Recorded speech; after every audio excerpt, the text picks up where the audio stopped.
जय Hind guys. Now start और next video lecture. अपनी कड़ी को हम लोग आगे बढ़ाते हैं। इसके पहले हम लोगों ने कॉन्वेक्स की बात की, कॉनकेव की बात की, मतलब कॉनकेव अपवर्ड हम कब कहेंगे, डाउनवर्ड कब कहेंगे, पॉइंट ऑफ इन्फ्लेक्शन क्या है। कहने का हमारा मतलब ये है कि जब हम कर्व ट्रेसिंग करेंगे, किसी भी कर्व को ट्रेस करेंगे, उसका फिगर बनाएंगे, तो हमें किन किन टूल्स की आवश्यकता है। उसमें पहली चीज़ ये है कि हमको ये पता होना चाहिए कि जब हम ग्राफ बनाने जा रहे हैं जिस किसी फंक्शंस का या कर्व का, तो वो कर्व ऐसे है, आर ऐसे है, इसका जो नॉलेज देता है वो कॉनकेव और कॉन्वेक्स है, या कॉनकेव अपवर्ड और कॉनकेव डाउनवर्ड। ये बातें हमने की। दूसरी एक बात ये थी कि कर्व का नेचर ऐसे भी हो सकता है, इस टाइप का, जहाँ पे टेंजेंट जो है इस कर्व को इंटरसेक्ट करे और जिसे हम लोग पॉइंट ऑफ इन्फ्लेक्शन बोल रहे थे। This is also very important point two trace the curve. जब हम कर्व को ट्रेस करेंगे ना, तो ये जो पॉइंट ऑफ इन्फ्लेक्शंस है बड़ा इंपॉर्टेंट वहाँ रोल प्ले करेगा, क्योंकि ये पॉइंट ऑफ इन्फ्लेक्शन बताता है कि इस पॉइंट के बाद कॉनकेव डाउनवर्ड और कॉनकेव अपवर्ड का नेचर चेंज हो जाता है। यानी जो कॉनकेविटी है, मतलब एक साइड कॉन्वेक्स हो जाता है और एक साइड कॉनकेव हो जाता है, वो मेरा पॉइंट ऑफ इन्फ्लेक्शन है। कहने का मतलब ये है कि अगर हम पॉइंट ऑफ इन्फ्लेक्शंस के बारे में जान जाएं तो हम ये बता सकते हैं कि इस पॉइंट के बाद कर्व कॉनकेव है और कॉन्वेक्स है। ठीक है, ये बातें हमारी हो गई। अब इसके बाद जो कर्व ट्रेसिंग्स में इंपॉर्टेंट रोल प्ले करते हैं उसमें है मल्टीपल पॉइंट। तो चलते हैं, देखते हैं ये मल्टीपल पॉइंट क्या है भाई। मल्टीपल पॉइंट्स ये किस तरीके का रोल प्ले करेंगे जब हम लोग कर्व ट्रेसिंग करेंगे। पहले क्या है, हम लोग इसको समझते हैं कि ये जो मल्टीपल पॉइंट्स हैं ये एक्चुअल में है क्या। किन पॉइंटों को हम लोग मल्टीपल पॉइंट कहेंगे, और ये मल्टीपल पॉइंट कर्व ट्रेसिंग्स में किस तरीके से नज़ारे पेश करेंगे, ये सारी बातें होंगी। क्या है multiple point? A point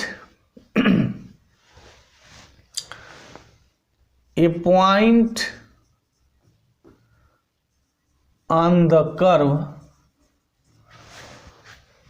the curve at which more than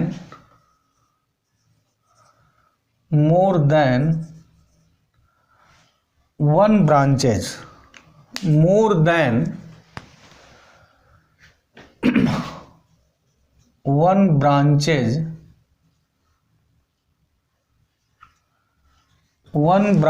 of the curve passing through it, then such point is called multiple points। इसी को हम लोग जो है ना मल्टीपल पॉइंट कहते हैं।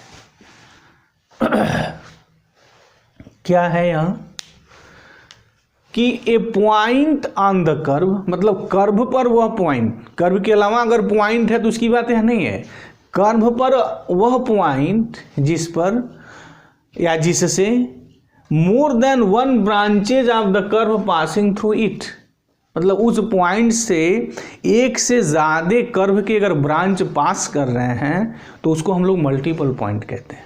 मल्टीपल पॉइंट कौन है भाई? कर्व पर वह पॉइंट है जिस पॉइंट से एक से ज़्यादा कर्व के ब्रांचेस पास करते हैं, तो उसको हम लोग मल्टीपल पॉइंट कहते हैं। अगर कर्व का दो ब्रांच किसी पॉइंट से पास कर रहा है तो वह जो मल्टीपल पॉइंट है उसको हम लोग डबल पॉइंट कहते हैं। अगर 3 ब्रांच ऑफ द कर्व किसी पॉइंट से पास कर रहा है तो उसको हम लोग ट्रिपल पॉइंट कहते हैं। यानी वो जो मल्टीपल पॉइंट है, this is known as what, triple points. मान लीजिए कि किसी पॉइंट से के branch of the curve pass कर रहे हो तो वो जो मल्टीपल पॉइंट कहा जाता है वो केथ आर्डर का कहा जाता है। राइट, ये बात समझ में आ गई। तो हम लोग डबल पॉइंट किसे कहेंगे? इफ क्या डिफिनीशन हो जाएगी? If two branches of the curve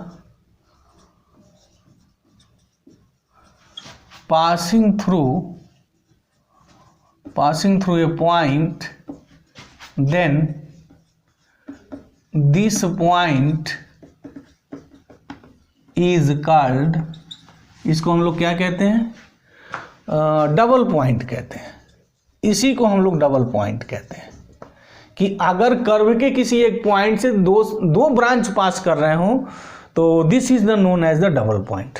similarly triple point कब कहेंगे, if three branches of the curve passing through a point, तो उसको हम लोग ट्रिपल पॉइंट कहते हैं। If three branches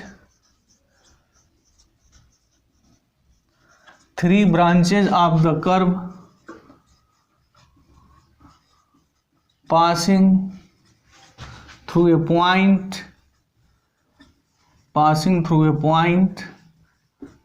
then this point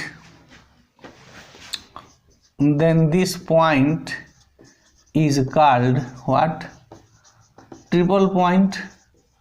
उसको ट्रिपल पॉइंट कहते हैं।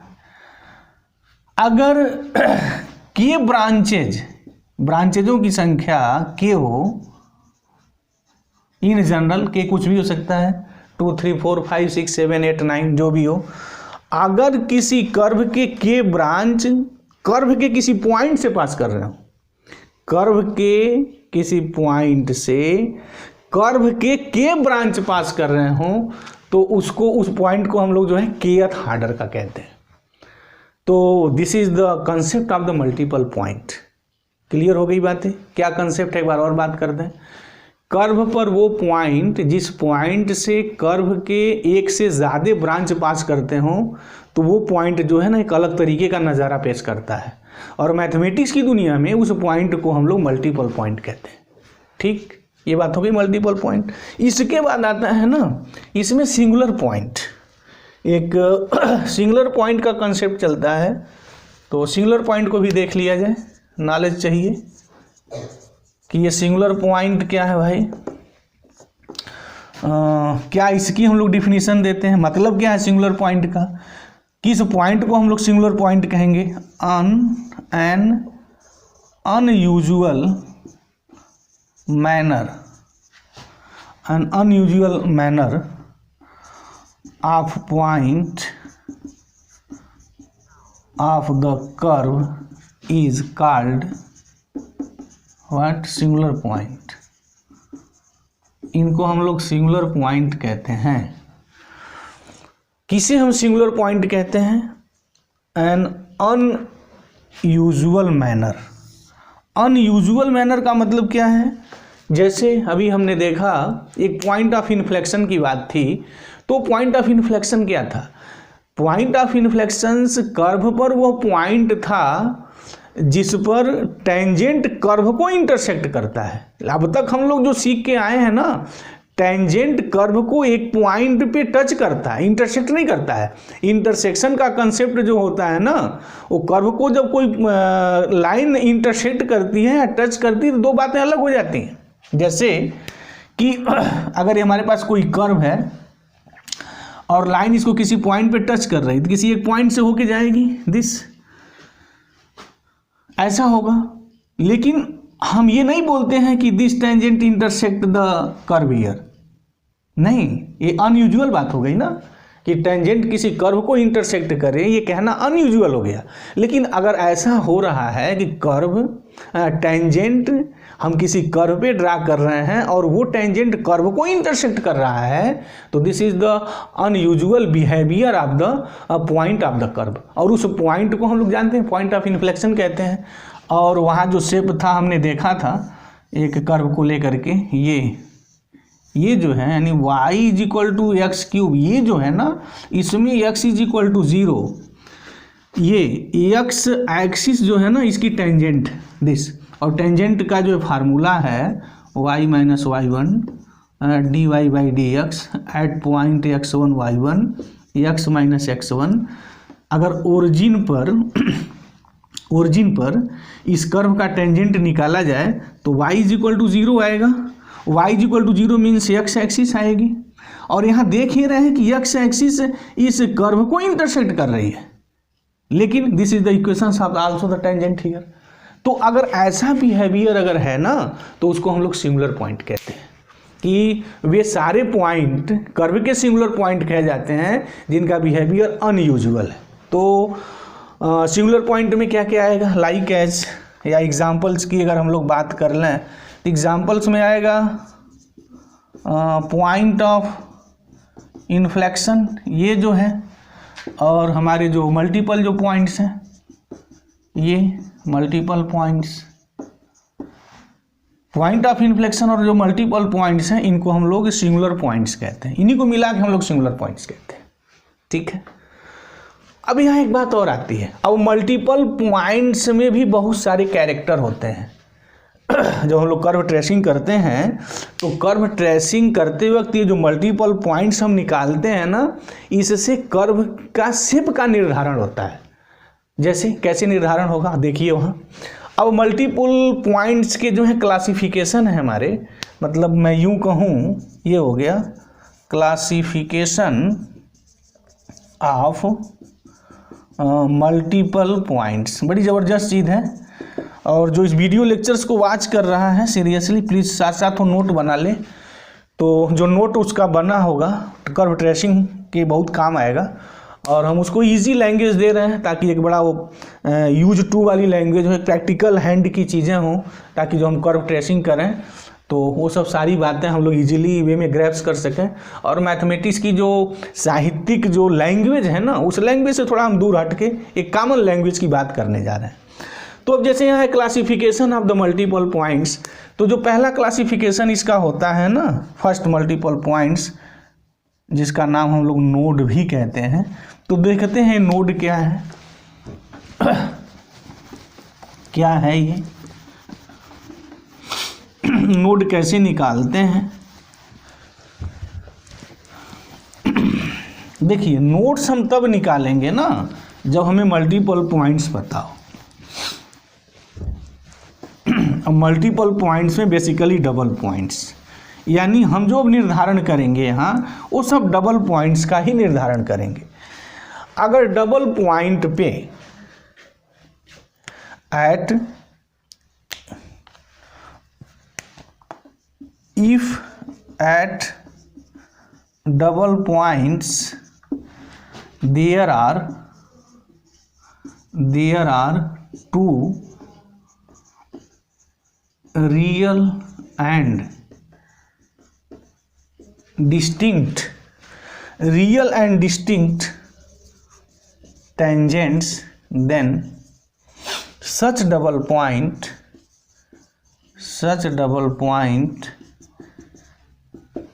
is called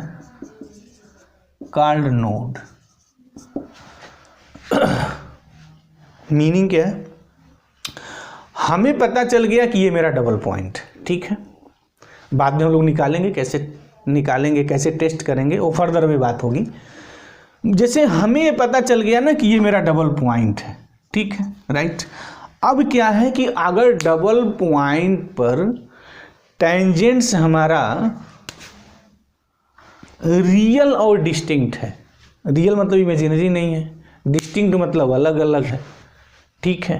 तो रियल एंड डिस्टिंक्ट का मतलब हो गया कि दो रियल है और डिस्टिंक्ट है, तो वो जो डबल पॉइंट होगा वो नोड होगा, ठीक है। अच्छा, तो फिर ये नोड का मतलब क्या है, ठीक है, नोड हो गया। तो बट हम जब कर्व ट्रेसिंग करेंगे तो नोड का वहाँ हमारा क्या इंपॉर्टेंस है, इंपॉर्टेंस ये है कि नोड का तब ये शेप बनेगा ऐसे, अगर नोड अगर मिला तो फिर ये शेप बनेगा। देखिए ध्यान से इस चीज़ को सीरियसली वॉच करिए, अगर सीरियसली वॉच कर रहे हैं तो मज़ा आएगा। ये कर्व है हमारा, और ये जो पॉइंट्स है ना, इस पॉइंट से दो ब्रांच हैं, एक ब्रांच ये हो गई, एक ब्रांच एक हो गई, ये कर्व ही है।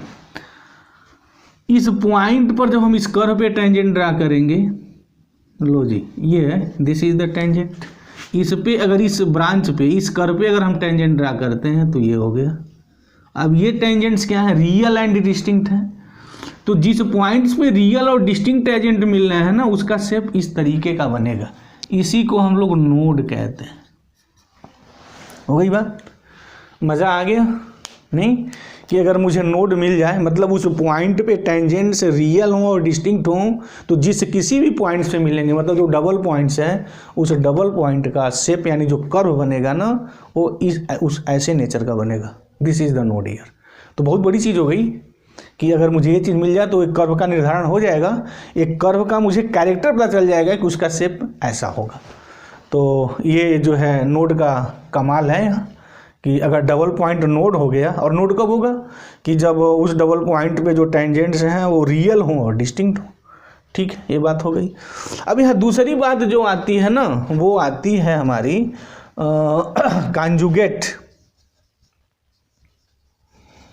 कॉन्जुगेट पॉइंट की बात आती है, और इसको हम लोग सम आथर आइसोलेटेड पॉइंट भी बोलते हैं। चलिए कोई बात नहीं, एक ये हो गया, और एंड कस्प हो गया, ये बात आ गई।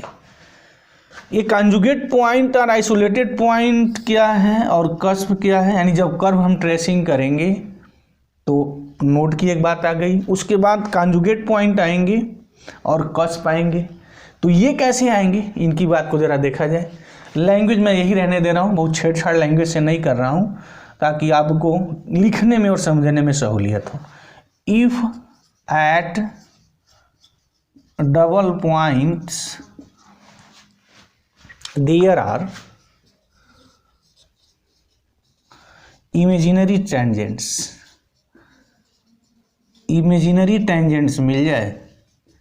इफ एट डबल पॉइंट्स, इस डबल पॉइंट्स पे अगर हमें इमेजिनरी टेंजेंट्स मिल जाए, then this is called conjugate point, conjugate or isolated point। वहाँ conjugate point मिलेगा, यानी आइसोलेशन होगा। आइसोलेशन का मतलब बिलगाव होगा। एक्चुअल में अगर ये सिचुएशन अगर मिल गई तो हम लोग फर्दर भी डिस्कस करेंगे, इसके कमाल को देखेंगे कि अगर डबल पॉइंट्स है, कर्व के किसी पॉइंट को डबल पॉइंट होने जा रहा है या डबल पॉइंट हो है, और उस पॉइंट पे टेंजेंट इमेजिनरी मिल गया ना, तो फिर वो कॉन्जुगेट पॉइंट और आइसोलेटेड पॉइंट हो जाएगा। और मैं कर्व ट्रेसिंग में दिखाऊंगा कि उस पॉइंट पे आप कर्व को ट्रेस ही नहीं कर सकते हैं, बना ही नहीं सकते हैं। मतलब कि वो लगेगा कि नहीं curve passing through this point, बस प्रैक्टिकली जब हम कर्व को ट्रेस करने जाएंगे तो उस पॉइंट पे कर्व आप बना ही नहीं सकते हैं। तो हम लोग दिखाएंगे, जब हम लोग कर्व ट्रेसिंग करेंगे ना, तो इसके रहस्य का हम वहाँ उद्घाटन जो है करेंगे। तो बहरहाल अभी हमारा कॉन्जुगेट पॉइंट्स का मतलब ये है कि जिस डबल पॉइंट्स पे टेंजेंट्स इमेजिनरी मिलते हों उसको हम लोग कॉन्जुगेट कहते हैं। अब दूसरी बात है कस्प क्या है कि if at double points there are, ऐसा हो। तो लैंग्वेज सेम वही है, बस मैं यहाँ ऐसे कर दूँ, इफ़ टेंजेंट्स ही तो बिलगाव कर रहा है ना, टेंजेंट्स ही तो उनके कैरेक्टर को डिफाइन कर रहा है। If tangents are real and coincident then double point may be cusp or conjugate point. ये डाउटफुल केस हो जाएगा, बड़ा आनंद आएगा ये जब हम लोग कर्व ट्रेसिंग करेंगे ना, तो ये सब बड़े मज़ा देंगे, आनंद देंगे जब हम लोग कर्व ट्रेसिंग की दुनिया में चलेंगे। अभी हम लोग थोड़ा उसके लिए टूल्स इकट्ठा कर ले रहे हैं, अस्त्र शस्त्र इकट्ठा कर ले रहे हैं। यहाँ बात क्या कही गई है, थोड़ा यहाँ आप ध्यान दें। कह रहा है tangents are real and coincident हो जाए। डबल पॉइंट्स पे आप टेंजेंट्स निकाल रहे हैं और वो टेंजेंट्स रियल हैं और कोइंसिडेंट हो जाए, संपाती हो जाए, मतलब दोनों एक ही टेंजेंट हो जाए। तो वो जो डबल पॉइंट्स होगा ना वो डाउटफुल केस क्रिएट करेगा, मतलब कि वो डबल पॉइंट कस्प भी हो सकता है, आर कॉन्जुगेट पॉइंट भी हो सकता है। तो फर्दर अभी हम लोग डिस्कस करेंगे कि वो कस्प नहीं होगा, कॉन्जुगेट ही होगा, आर कॉन्जुगेट नहीं होगा, कस्प होगा। इस डाउटफुल केसेस की हम लोग डिस्कस करेंगे। अभी तो हमने ये सीखा कि कस्प की सिचुएशन कब बनती है और कॉन्जुगेट पॉइंट की सिचुएशन कब बनती है। कस्प की जो सिचुएशन है वो तब बनेगी जब हमारे टेंजेंट्स जो हैं वो रियल हैं और कॉन्सिडेंट हो जाएं। अच्छा, कॉन्जुगेट पॉइंट्स दो तरीके से बनेगा। एक चीज़, या तो टेंजेंट्स इमेजिनरी मिल जाए डबल पॉइंट्स पे, एक बात हो गई, या टेंजेंट से रियल और कॉन्सिडेंट हो जाए तब भी कॉन्जुगेट पॉइंट्स हो सकता है यहाँ मेंशन है कि टेंजेंट्स अगर रियल और कॉन्सिडेंट हैं तो कॉन्जुगेट भी हो सकता है। अब फर्दर में डिस्कस की बात है कि नहीं वो कॉन्जुगेट नहीं है, कस्प है, नहीं कस्प नहीं है साहब, कॉन्जुगेट पॉइंट्स है। तो हम लोग डिस्कस करेंगे जैसे जैसे हमारा ये वीडियो लेक्चर्स आगे बढ़ेगा, इन सारी चीज़ों का वहाँ पोस्टमार्टम होगा। ठीक है, हो गई बातें। अब यहाँ आती है ना एक बात, स्पेसीज ऑफ द कस्प आता है। स्पेसीज ऑफ द कस्प का मतलब हमारा क्या है, उसको हम लोग थोड़ा यहाँ देखते हैं। What is the species of the curve, मतलब कि कैसे कैसे कस्प कैसे बनते हैं। अगर कस्प अगर बना हुआ है तो हम लोग कस्प कैसे बनाएंगे, किस तरीके से बात करेंगे कस्प की, चलते हैं थोड़ा उसको देख लें। जैसे नोड बना, नोड कब बनेगा, नोड तब बनता है, यानी वो डबल पॉइंट हमारा नोड क्रिएट करता है जब वहाँ पे टेंजेंट हमारे क्या हो भाई, पता है ना, वो रियल हो और डिस्टिंक्ट हो। अच्छा, कॉन्जुगेट कब बनेगा, अगर टेंजेंट से इमेजिनरी मिल जाए तो कॉन्जुगेट हो जाएगा। लेकिन अगर टेंजेंट रियल और कॉन्सिडेंट हो गए तो फिर तो डाउटफुल केस हो जाएगा। डाउटफुल केस का मतलब क्या है हमारा, या तो वहाँ आपका कॉन्जुगेट हो जाएगा या आपका कस्प होगा। अच्छा, अगर कॉन्जुगेट हो गया तो फिर कर्व वहाँ से पास नहीं करेगा। जब हम लोग कर्व ट्रेसिंग करेंगे ना तो इस चीज़ को सीरियसली वहाँ हम लोग दिखाएंगे। लेकिन अगर कस्प बना तो कस्प कैसे बनेगा इसकी बात हम लोग करने जा रहे हैं। कस्प का शेप क्या क्या होता है।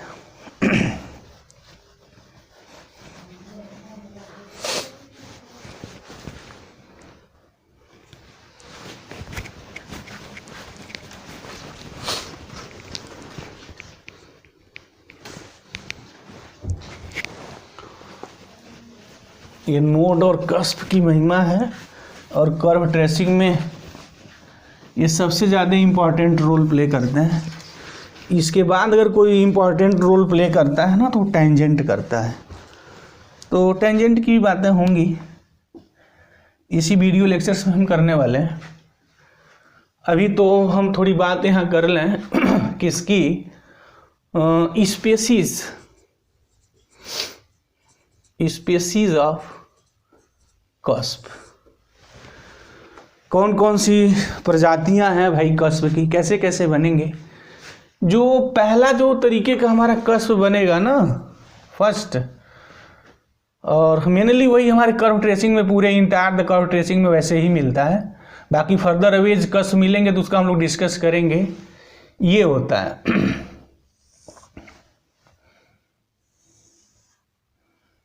ये देखिए, टेंजेंट एक ही है और कॉन्सिडेंट है, मतलब ऐसा होगा। जब कस्प होगा ना तो उसका शेप ऐसा हो सकता है या ऐसा हो सकता है, इस तरीके का भी होता है।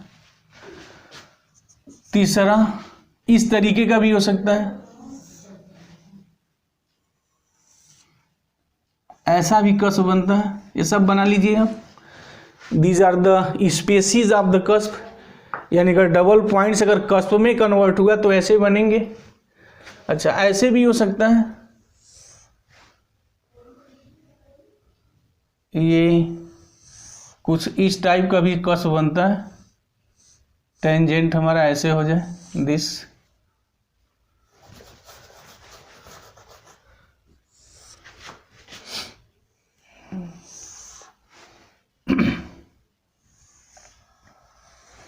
इस टाइप का भी कस्प बनता है और एक कस्प इस टाइप का भी बनता है।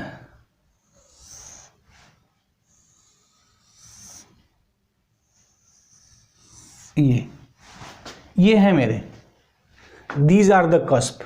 मतलब क्या है, ये टेंजेंट एक ही है या two branches of the curve मिल रहे हैं, टेंजेंट ऐसा भी हो सकता है, two branches of the curve इस पॉइंट पे मिल रहे हैं और ये टेंजेंट है, two branches of the curve यहाँ मिल रहे हैं और ये सिंगल टेंजेंट है, ये भी सिंगल टेंजेंट है। जब टेंजेंट रियल होगा और कोइंसिडेंट होगा, मतलब इस टाइप का हो जाए ना, tangent is a straight line, जैसे मान लीजिए y + 2 0 हो जाए, अगेन y + 2 0 हो जाए, तो फिर ये जो दो लाइनें मिली हैं ना, इनको कोइंसिडेंट लाइन कहते हैं।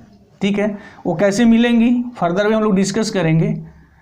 मतलब आप यूँ समझे जैसे ऐसे मिल गया x × y 0, तो मतलब क्या हो गया x 0 y 0, तो मीनिंग क्या हो गई, this is the two tangents and दो डिस्टिंक्ट हैं। लेकिन अगर x² = 0 मिल जाए तो इसको मैं लिखूंगा x 0 0, तो मतलब क्या हो गया, x 0 मतलब y एक्सिस, और y एक्सिस टेंजेंट हो गया तो कोइंसिडेंट हो गया। कोइंसिडेंट का मतलब क्या है कि दो चीज़ें सेम मिल जाए, तो यहाँ तो वो सिंगल हो जाएगा, this is the single tangent, और this is the shape of the cusp, this is also shape of the cusp, and these are the species of the cusp. ये हमारे जो है ना कस्प के स्पेसीज हैं, ये इतने तरीके के मेरे कस्प हो सकते हैं। बहरहाल जो हम लोग जब ट्रेसिंग करते हैं तो 99% केसेस मेरे इस टाइप के कस्प पे आते हैं। तो फर्दर में हम लोग देखेंगे कैसे कस्प बनेंगे, बट जो भी कस्प बनेगा वो ऐसा बनेगा, और जो नोट्स बनेगा ना, वो तो पता चल गया होगा, नोट्स का सिंबल हमेशा ऐसा होगा, ये नोट्स हमारे बनेंगे ऐसे, ऐसे मेरे नोट्स बनेंगे, और ये मेरे कस्प हो गए।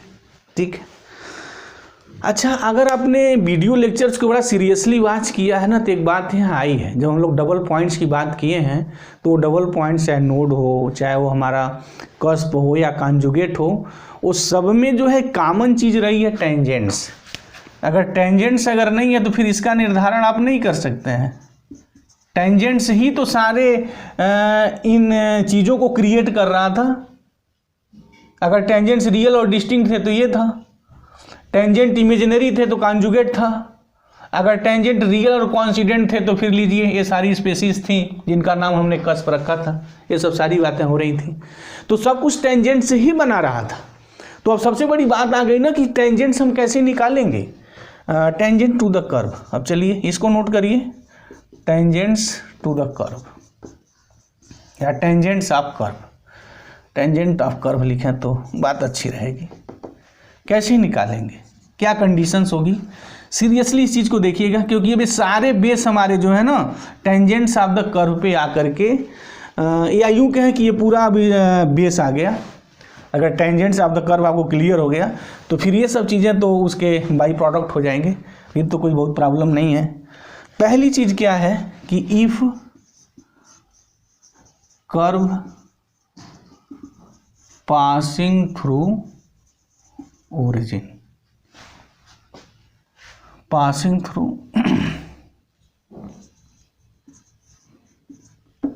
ठीक है। अच्छा, ओरिजिन से कैसे पास करेगा, ये कैसे टेस्ट करेंगे, इजी टेस्ट है कि अगर x 0 लिखा जाए, y 0 लिखा जाए कहाँ, कर्व के इक्वेशन में, और 0 = 0 मिल जाए तो curve passing through the origin, ये होता है। तो अगर कर्व ओरिजिन से पास कर रहा है तब ये बात टेंजेंट्स ऑफ द कर्व की होगी। क्या है, if the curve passing through the origin then equating to 0 lowest degree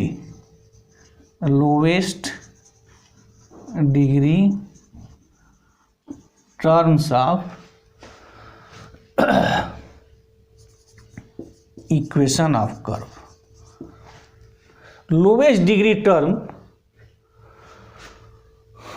term of the curve, मतलब जो इक्वेशन हमें दिया हुआ है उसमें जो लोवेस्ट डिग्री है उसको इक्वल 0 कर दीजिए, तो वो आपका टेंजेंट्स एट ओरिजिन्स की बात होगी। If curve passing through the origin then equating to 0 lowest degree terms of the curve we obtained tangent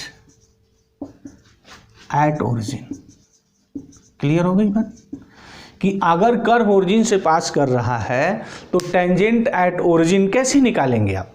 सीधा सपाट है ये कि जो कर्व का इक्वेशन गिवन है उसके लोवेस्ट डिग्री टर्म को देखिए और उसको इक्वल 0 पुट कर दीजिए, जो आएगा वही मेरा टेंजेंट एट ओरिजिन होगा। जैसे अगर मैं एक यहाँ क्वेश्चन लूँ, बड़ा एक फेमस क्वेश्चन में भी मैं लिख रहा हूँ, बाद में जब हम कर्व ट्रेसिंग करेंगे तो इसको ऑलरेडी मैं ट्रेस करूँगा। बड़ा ये फेमस क्वेश्चंस है कर्व ट्रेसिंग की दुनिया का, हमने एक पिकअप किया। This is the equation of the curve here, ठीक। X cube plus y cube minus 3xy is equal to 0। अब पहला टेस्ट ये करेंगे कि ये कर्व ओरिजिन से पास करता है या नहीं। तो सिंपल सा जवाब है कि putting x is equal to 0 and y is equal to 0। अगर x 0 लिखने पे और y 0 लिखने पे 0 इज इक्वल टू 0 मिल गया तो curve passing through the origin. तो सिंपल सी बात है, अगर x 0 लिखेंगे y 0 लिखेंगे तो 0 इज इक्वल टू 0 मिल जाएगा। अगर 0 इज इक्वल टू 0 मिल रहा है तो कर्व आपका ओरिजिन से पास कर रहा है, हो गई बात है। अब अगर कर्व ओरिजिन से पास कर रहा है तो कहानी आगे बढ़ेगी। कैसे कहानी आगे बढ़ेगी? इक्वेटिंग टू 0 हम उनको इक्वेटिंग टू द 0, 0 के इक्वल लिखेंगे किनको? Lowest degree terms of the curve, ठीक है। अब लोवेस्ट डिग्री टर्म देखिए, कर्व का इक्वेशन ये है, लोवेस्ट डिग्री इसमें कौन है? तो 3 है, ये 3 है और ये डिग्री 2 का है, तो कर दीजिए -3axy इज इक्वल टू 0 और x y is equal to 0। This implies x is equal to 0, y is equal to 0, हो गया। तो this is the equation of the tangents to the origin of this curve. x is equal to 0 का मतलब क्या है? इसकी meaning क्या है भाई? y axis. इसकी मीनिंग क्या है? x axis. क्या मतलब होगा? जब आप कर्व ट्रेस करेंगे, यानी जब इस कर्व को आप प्रैक्टिकल ग्राउंड पे उतारेंगे, इसका फिगर बनाएंगे, तो ओरिजिन पे इसका जो शेप होगा कैसा होगा ये निर्धारण करेगा। क्या मिला है? टेंजेंट एट ओरिजिन क्या है? 2 लाइनें हैं और दोनों लाइनें क्या है? रियल है और डिस्टिंक्ट है, तो डेफिनेटली ओरिजिन पे नोड बनेगा।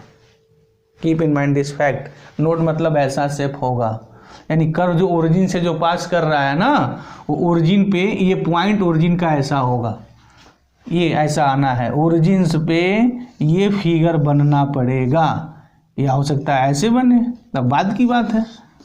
यानी ओरिजिन पे ये जो लाइन है एक्स एक्सिस और वाई एक्सिस को टच ही करेगी, यानी मतलब ये शेप का निर्धारण होगा। तो ये टेंजेंट मेरा बाकमाल चीज़ करेगी। तो टेंजेंट कैसे पता करेंगे? सिंपल सा कंसेप्ट है। कर्व के इक्वेशंस को आप ध्यान से देखिए। अब उसमें जितने टर्म्स दिए हैं, नहीं सॉरी, पहली बात ये कि जो कर्व का इक्वेशन है आप टेस्ट करिए कि ओरिजिन से पास कर रहा है या नहीं। अच्छा, कैसे देखते पहचान लेंगे? देखते कैसे पहचानेंगे कि कर्व ओरिजिन से पास कर रहा है नहीं? बहुत सिंपल सा जवाब है। देखिए कि उस कर्व के इक्वेशन में कांस्टेंट टर्म प्रेजेंट है या नहीं। अगर कांस्टेंट टर्म नहीं है तो पक्का कर्व ओरिजिन से पास करेगा। अगर कांस्टेंट टर्म है कर्व में तो कभी भी ओरिजिन से पास नहीं करेगा। कांस्टेंट टर्म मतलब क्या हो गया कि जैसे मैं ये लिख दूं x² + y² + xy + 3 0, लो जी ये हो गया। अब x0 y0 लिखेंगे तो 3 इज इक्वल टू 0 आएगा, और पूरी दुनिया जानती है कि 3 0 नहीं होता है, यानी ये कर्व कभी ओरिजिन से पास नहीं करेगा। लेकिन मैं अभी ये 3 हटा दूं, लीजिए अब यहाँ कांस्टेंट टर्म प्रेजेंट नहीं है तो पक्का ये ओरिजिन से पास करेगा। तो सबसे आसान तरीका है कि देख के हम चुटकी बजाते ही पहचान सकते हैं कर्व ओरिजिन से पास करता है या नहीं। उसके लिए क्या मेथड है कि अगर कर्व में कांस्टेंट टर्म प्रेजेंट है तो कभी ओरिजिन से पास नहीं करेगा, तो फिर टेंजेंट एट ओरिजिन की बात भी नहीं होगी, कहानी ही फिनिश हो जाएगी। लेकिन अगर कर्व ओरिजिन से पास कर रहा है तो पूरी कहानी मेरी शुरू होगी। तो फिर उसका लोवेस्ट डिग्री टर्म आप देखेंगे। अब लोवेस्ट डिग्री टर्म को आप इक्वल 0 करेंगे तो फिर टेंजेंट मिलेगा। जैसे अब यहाँ देखें कि अगर यही मैं देख लूँ यहाँ, अब चलिए मान लीजिए मैं यहाँ y³ मैं लिख दूं, ठीक है, हो गई बातें। Curve passing through the origin. अब जो लोवेस्ट डिग्री टर्म है उनको इक्वल टू 0 कर दीजिए। तो लोवेस्ट डिग्री टर्म क्या है? ये 3 डिग्री का है, ये 2 है, 2 है, तो इन्हीं को पूरे जो लोवेस्ट डिग्री टर्म है उनको 0 कर दीजिए, ठीक है, ये हो गया मेरा। अब यहाँ y की वैल्यू निकालेंगे तो प्लस माइनस आयोटा x आएगा, तो y is equal to iota x minus iota x। क्या है ये? Tangents are imaginary. अगर टेंजेंट इमेजिनरी हो गए तो ओरिजिन जो होगी कॉन्जुगेट पॉइंट होगी। ठीक है, ओरिजिन कॉन्जुगेट पॉइंट का मतलब क्या है, ये फर्दर अवे रहस्य है। आगे जब हम कर्व ट्रेसिंग करेंगे तो ऐसे बहुत सारे हम लोगों के पास कर्व आएंगे, यानी ओरिजिन से पास करते हुए भी दिखाई देगा ओरिजिन से पास कर रहा है, बट ओरिजिन पे हम कर्व नहीं बनाएंगे। क्यों नहीं बनाएंगे, उसका भी फर्दर वे हम लोग इन्वेस्टिगेट करेंगे। तो मुझे उम्मीद है कि ये जो कर्व ट्रेसिंग के जो ये मेरे टूल्स चल रहे थे, जहाँ मेरे डबल पॉइंट्स क्या हैं, कस्प क्या है, नोड क्या है, ये सब सारी बातें आपको क्लियर हो गई होंगी। अगर कोई डाउट है तो कमेंट बॉक्स में जाइए, कमेंट करिए, हम उसका जवाब देंगे। तो थैंक यू गाइस, जय हिंद।